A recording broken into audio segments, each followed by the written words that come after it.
Now go to Queensland Premier Anna Bligh, who is about to give an update on Cyclone Yasi from the headquarters of Emergency Management Queensland.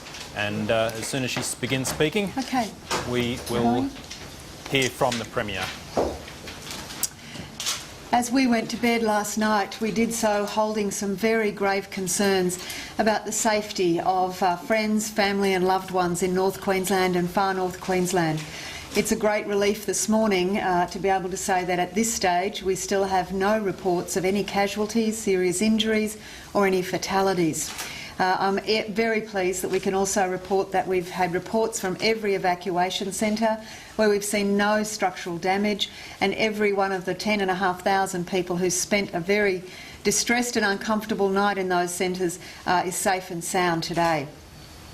However, I do stress that these are still, in some cases, early reports. We have some quite small and isolated communities in which, from whom we've yet to hear any reports, so we will certainly be monitoring those very carefully throughout the day.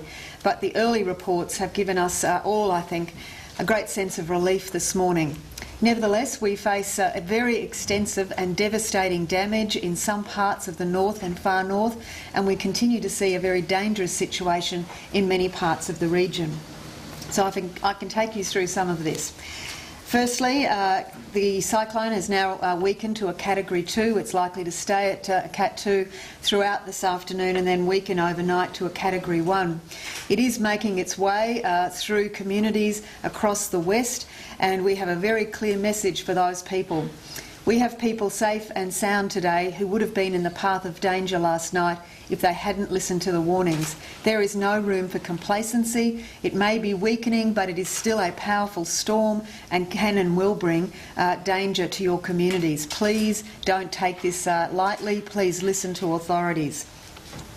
The storm surge in a number of areas overnight was lower than expected, but still quite damaging in some places, with very high surges reported in a number of areas.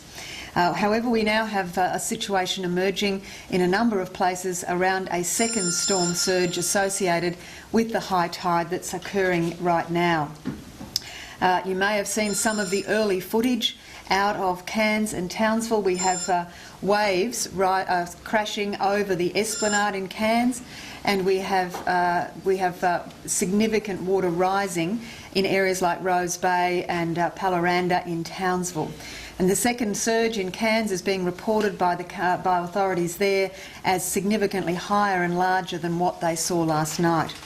So this is still a very dangerous situation in Cairns and Townsville around those storm surge areas. For that reason, evacuation centres will remain in lockdown until after the high tide has passed, and that won't be till later this morning. We now move to serious monitoring of what the rainfall that this storm brought is bringing into river systems and catchment areas.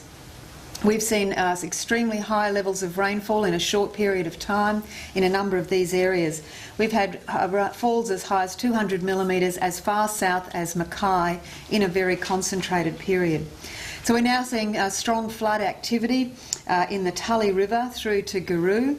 And what that means is that in places like Ingham, they are now preparing for at least moderate flooding this afternoon, but if the rainfall continues at its current rate, that could be revised up to heavy and serious flooding in Ingham. In Townsville, we expect major flooding in the northern suburbs and in the areas just north of Townsville through their river systems, and at Garoo this afternoon, heavy flooding. In the areas of the Upper Burdekin, again heavy flooding throughout today, and this afternoon we would expect, for example, for that to cut the Macrossan Bridge, which links Townsville to Charters Towers.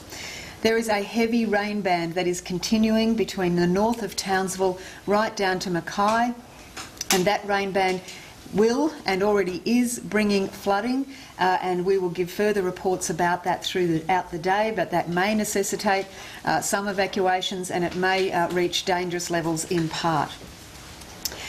This system has affected different communities in different ways, and I'll just take you through some of the major areas and what we know so far about those areas. As you're probably aware, Cairns seems to have escaped the worst of this storm and is, according to all assessments so far, in relatively good shape. Significant power outages, power lines down, debris on the roads. However, no major structural infrastructure damaged at this stage. The port and the airport are now being assessed, and the city believes that it can be back to fully operational within 24 hours. The Aboriginal community of Yarrabah similarly reports, as do northern Aboriginal communities Wudjil and Hopevale, no or little damage. As I said, in Cairns right now, we're seeing quite spectacular waves apparently over the Esplanade as a result of that second storm surge. The Tablelands, the Mareeba area, reports extensive roads cut from debris, but otherwise very little structural damage, a couple of houses with roofs off. By far the hardest hit area is the area around Innisfail. The cyclone crossed around the Mission Beach area, and what we've seen is those small communities take the full brunt of this very serious storm system. So the hardest hit towns are Tully, Silkwood, Mission Beach, Innisfail and Cardwell. In